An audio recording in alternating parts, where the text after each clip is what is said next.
Hello and welcome to this episode of Connected. I'm Cherry Reynard. To mark International Women's Day, I'm going to be talking to some of Dynamic Planner's senior team on their experiences as women in FinTech and investment.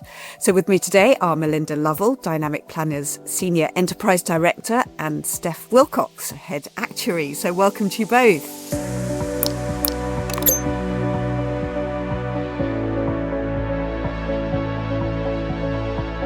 Now, the theme of this year's International Women's Day is Give to Gain.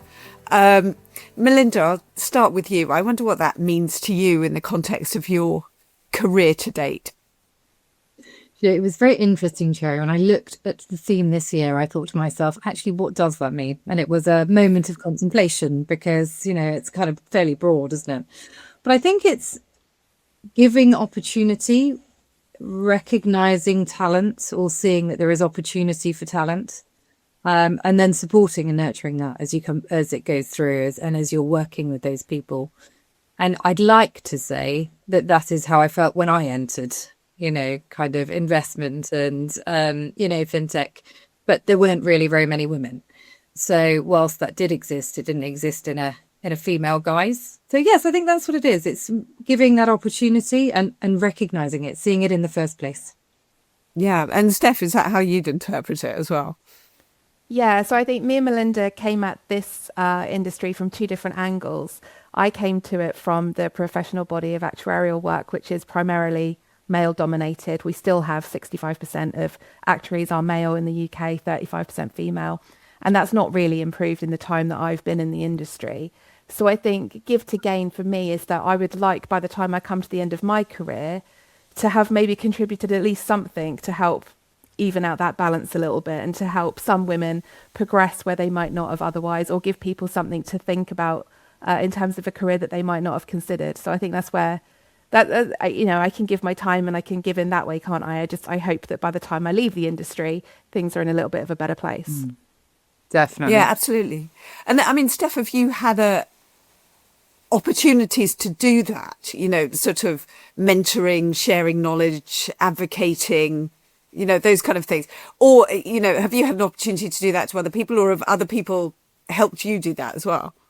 Yeah, so something I'm really passionate about is financial education, particularly financial education for women who can often be left behind in this area. We know from all of the data that we hold that women who are receiving financial advice still have a lower financial knowledge, they still have lower financial capabilities than males do.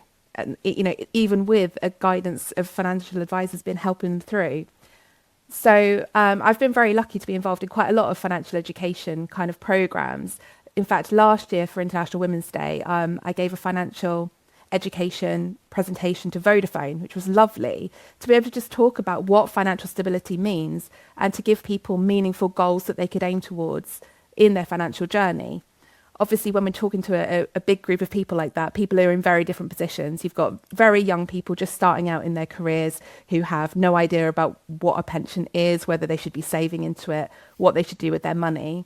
And then as things progress, we buy houses, we get married, we have children, financial journeys change, don't they? And it was nice to be able to have that conversation with other women to discuss where they're at on their journeys and the things that everybody could be aiming for, to help their financial stability and to plan for the future.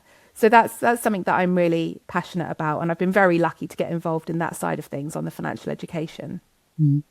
Yeah. And Melinda, you said that when you started, it was very much a sort of male-dominated world. I mean, have you had opportunities where people have sort of helped you rise up, or where you've managed to be able to do it for other people? Yeah, I think so. I mean, probably slightly unwittingly. I think, if you don't come through one of the big, graduate schemes, it's harder. I think what we find now in the industry is a lot of our firms have academies and they're bringing people through. So that's kind of the equivalent of those graduate schemes they are supportive and they give you a route to understand and learn about your own behaviours, what you would actually like to do, and give you some time to explore opportunities before you have to commit to one particular vocation. I think So yes, from my perspective, I'm sure that I've had unwitting mentors, people that you see and you aspire to because you think, oh, actually, it is possible. There is somebody who has managed to navigate this world and been successful doing it. And you then watch them, and you find out about them and you kind of look at their career. And then some people who very, very actively mentored me, people who I have worked with very, very closely. Again, in wealth management, never women, actually, but increasingly so as I've come through into the advice world and into Dynamic Planner. It's been fantastic to actually be working with, other women in finance. And as Steph says, we look at it from two angles. One is not only the people that we work with, it's the partners we have, it's the clients we have, and it's then the underlying clients, those investors right at the, who we care about deeply. And so it's all of these different elements of confidence and people being able to then navigate the working world, but also financial world and knowledge and understanding. And with those mentors, did you reach out to them or did they find you? I mean, I only know from my career that the whole concept of mentoring is quite a new phenomenon, right? I see sort of younger generations who are looking out for mentors and are quite happy to go up to people and ask them for that sort of help. But I don't remember ever doing that or that ever being a sort of thing when I was kind of evolving in my career. No, we definitely didn't have any formal approach for it. I think really where we were looking at, my role was to build the business. So I had to look at the people that we worked with or the partners that we had that would enable me to continue my education and journey, whether that was in negotiation, whether that's an M&A, whatever it was that we were doing. So, I'd have to go and find them, find those people, and then, befriend them, work with them and, ultimately create kind of success, but also learn. So no, there wasn't a structured, thou shalt go and support this person. But, as when you're striving and navigating your career, you have to find the people that support you. And I think now it's better that there is a more structured support network. People know they will have buddies and they may have mentors internally, and there are all sorts of different ways that we can support people entering the industry, but also navigating their way through what is quite often an undulating career journey, is it not? Yeah, I mean, Steph, is that your experience? Have you found it to be better?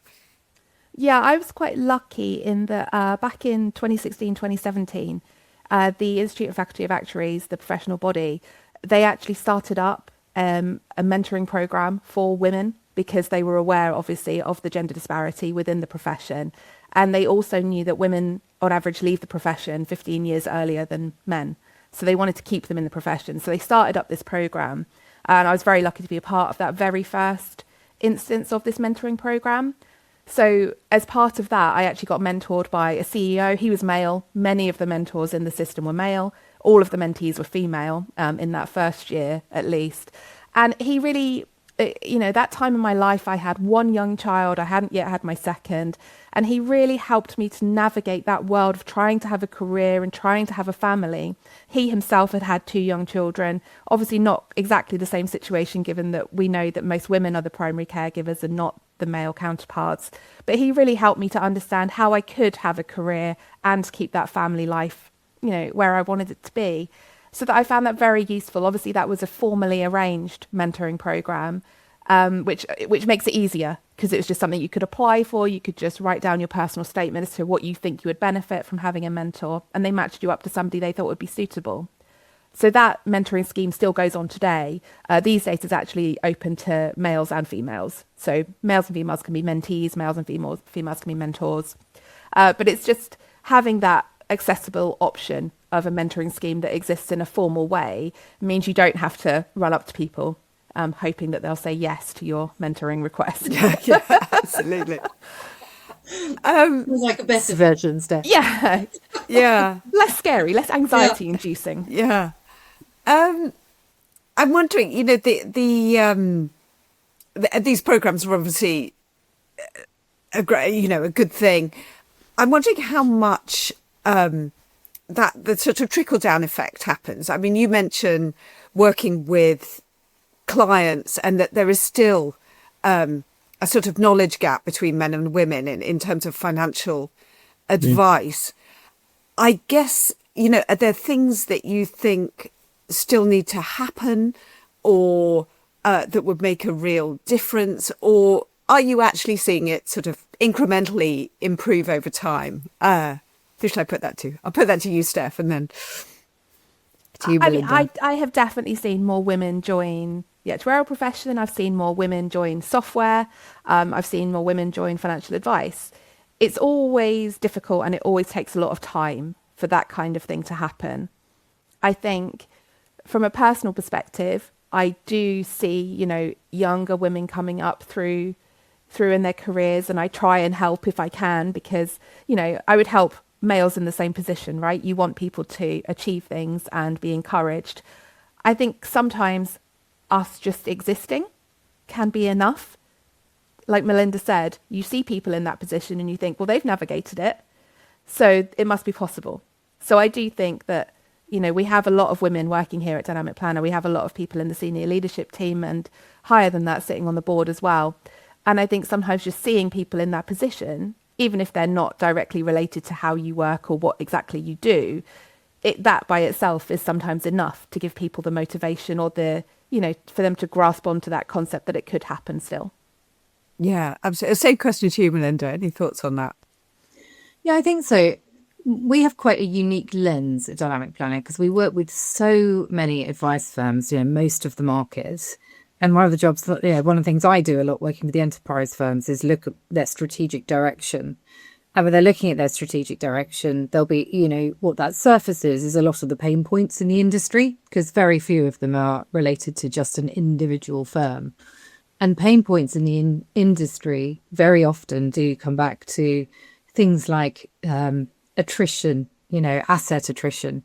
60% of assets attrite, so leave a particular advisor within 12 months of the primary investor or spouse, normally a man, dying. So those 60% of assets, that's if you're looking then at, the longevity of your business, and you're looking at how you're going to run it successfully going forward, you have to find a way to engage those women. How on earth can you continue to run your business and grow at the trajectory you want to unless you do? So what you see is it taking effect? It has to. We have firms, and one of our firms who they've got now, Wealth for Women. They've got an entirely focused brand, which is Wealth for Women. And I was doing a little bit of research for this. There are probably 10 others that are really focused. In the grand scheme of the thousands of advice firms available, that's not that many, but they are there, and they're focused on really, really delivering fantastic advice to women. And they're doing it to kind of sort out some of these really structural problems with advice and with female education and female confidence around finance. So I do think it is coming. I think what's a shame is still only 17% of advisors are women in the UK. And, that's barely grown over the last few years. So you think, is it a profound impact? Have we learned how to change the dial? Not really. We haven't turned the dial. But I do believe that some of these big structural changes are coming, because when you look at the big enterprise firms, they're trying to solve them. Yeah, absolutely. It's strange, isn't it? Because it's not like that's a rare event, that the husband dies and leaves, the woman becomes in charge of the finances, Yes, statistically wise. They go to a trusted advisor who is normally a woman or one of their best friends, advisors, and you go to a trusted place. And it's not the place that has held that male relationship for years. So it's a nuance that firms are absolutely having to deal with. And they say that 70% of assets will be in female hands. And is it by 2028? Steph will know the data. People are going to have to step up.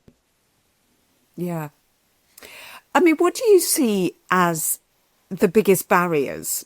Is there a whole sort of cultural revolution that, women just don't think of this as a as a career? I mean, things like fund management, I know that's been sort of stuck on 10% of fund managers as female for ages. And, you know, there have been all these initiatives, but it doesn't seem to have sort of moved the dial. I mean, do you have a sense of things that might make a real difference? Steph, I'll put that to you.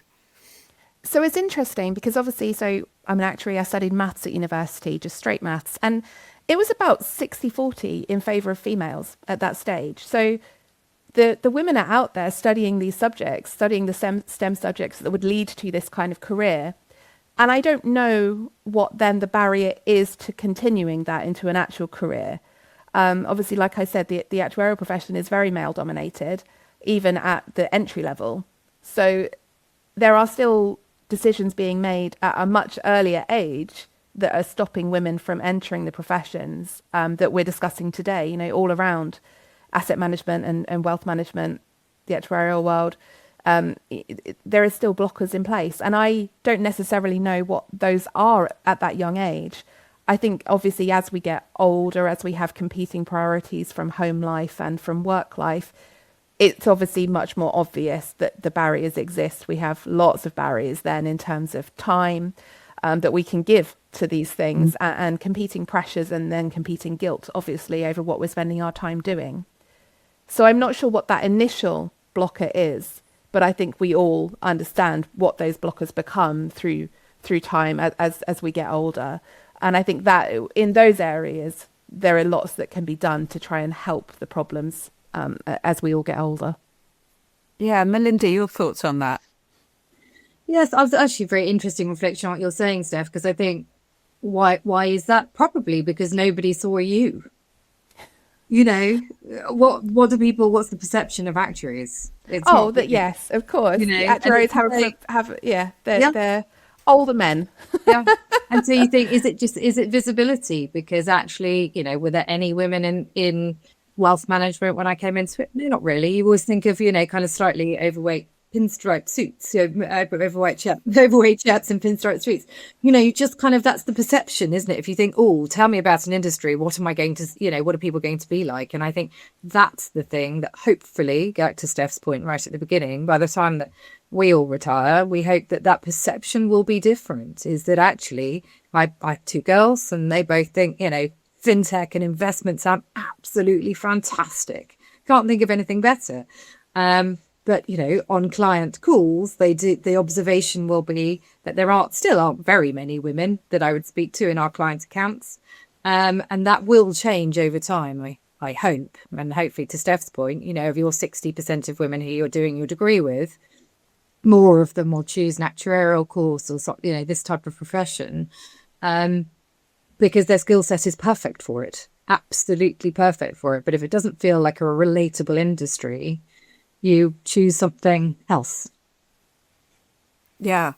And actually, I mean, advice is a great sort of flexible career for women, isn't it, as well?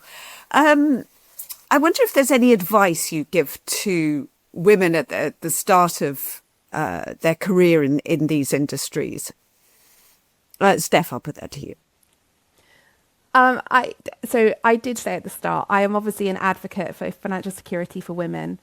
And I find myself surrounded by people who, you know, when you start out on your career, you're all gung-ho that we're going to be achieving great things. We're going to go on and do wonderful things.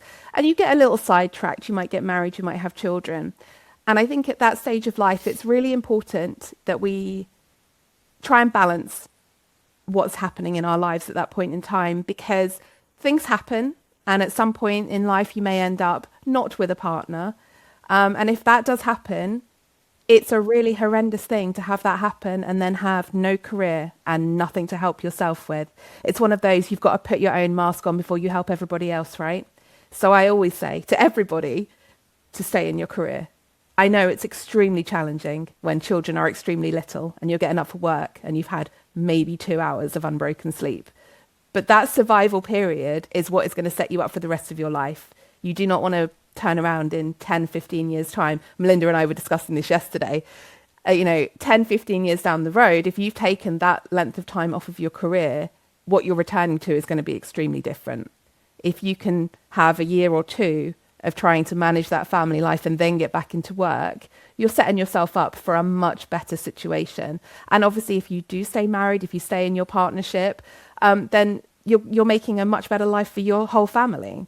It's really important to not forget that relying on somebody else for your financial security is not necessarily the smartest move, regardless of how great you feel at the time. Yes.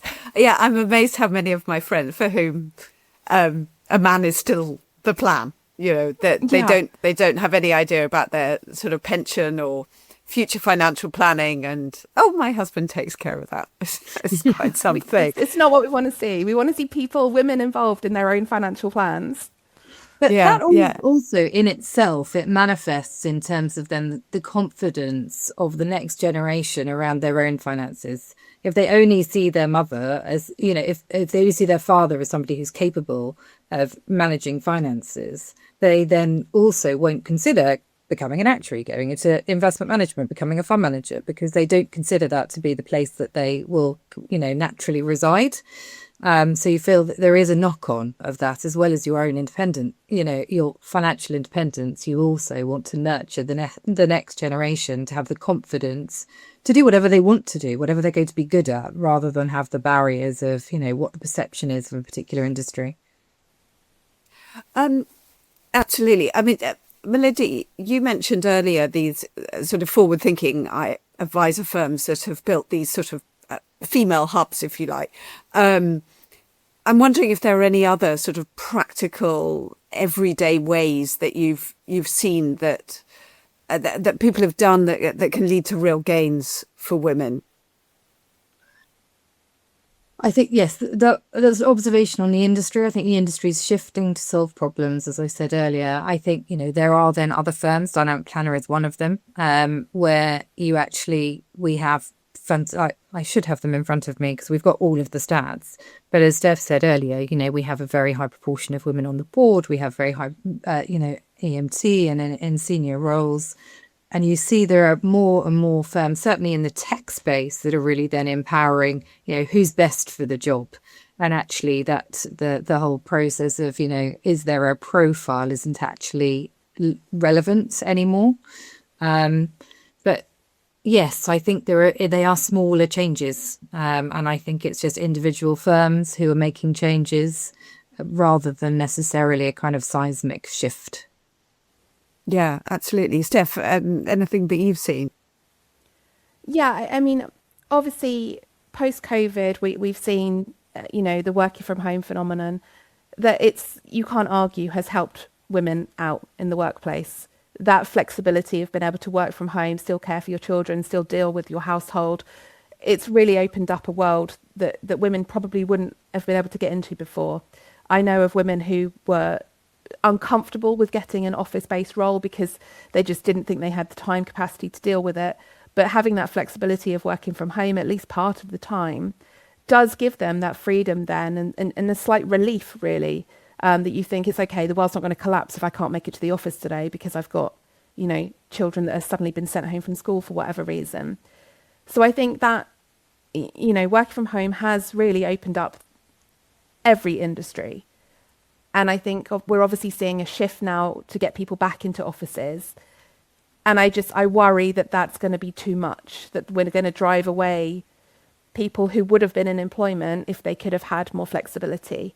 I think it's really important for employers in particular to be making sure that they're attracting women to work with them because they're making working life more manageable. They're not trying to mould these females into what would work for the employer. I think the employers that are offering that types of flexibility, that type of understanding and empathy are the ones that are going to win overall in this, in our changing world. Yeah, you hope so. Right, just finally, back to the give to gain theme. Melinda, if you could make one systemic change tomorrow to amplify give to gain in the industry, what would it be? It's such a good question. What do I think? One of a big change is a cultural acceptance of joint parental leave? Because at the moment, I think, joint parental leave is something that people can do, but culturally, it's not really accepted that the father of a child or, co-parents, both parents take an equal amount of time when a baby is born. And I think it really does influence the employment opportunity of women at a certain age, because you feel, oh gosh, if you're a childbearing age, you may well go off for a year. That's going to be slightly inconvenient. But actually, if you, every time you interviewed, the same of a chap, I know their childbearing, obviously, ability, is how they have a much broader spectrum for it. But if you felt the same about a chap at the same kind of age, I think it would start creating a more level playing field for people who are at quite a critical point of their career. You've worked for maybe, 10, 15 years, you add real value. And then suddenly you get to a little point where people don't really want to employ you because you might leave for a couple of years and then, gosh, you may then have another baby after that. And that's going to be really, really awkward. And I think if chaps took, or the co-parent took half of that parental leave, I think it would make a really big difference. But it's the cultural acceptance around it that is the thing that is not there. Yeah, absolutely. Same question to you, Steph. Yeah, so interestingly, on Melinda's point, I have actually seen at least 3 previous colleagues of mine take parental leave as the male. And it was met with, I'm going to say, confusion at a company level, but they stuck to their guns. They knew they were going to take it, and they did take it. So I am hopeful that, these were younger guys, late 20s, early 30s, but they were adamant that that is what they were going to take because they wanted to support their partners and spend time with their children. So I'm hopeful that the younger generation is approaching this with a different frame of mind. And hopefully, obviously, if younger than that come into their careers and they see men off on parental leave, taking their shared parental leave, that helps too, because they're now not the first people doing it. It's always hard to be the first. It's much easier to follow in someone's footsteps, right? Yeah. And you feel actually it sets up a more permanent basis of equality in the relationship if you've both taken, or you both see how difficult it is, let's put it like that. Brilliant. Okay, thank you both so much. Thank you, Melinda. Thank you, Steph, for all those insights today. And thank you to everyone for tuning in.